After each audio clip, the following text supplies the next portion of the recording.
আজকে আমাদের মসজিদে নববীতে শেষ নামাজ, এশার নামাজ।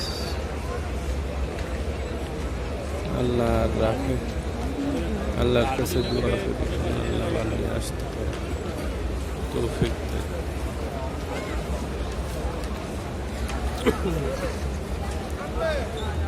এশার নামাজ শেষ, মানুষ পিঁপড়ের মতো বেরোচ্ছে আর পিঁপড়ের মতো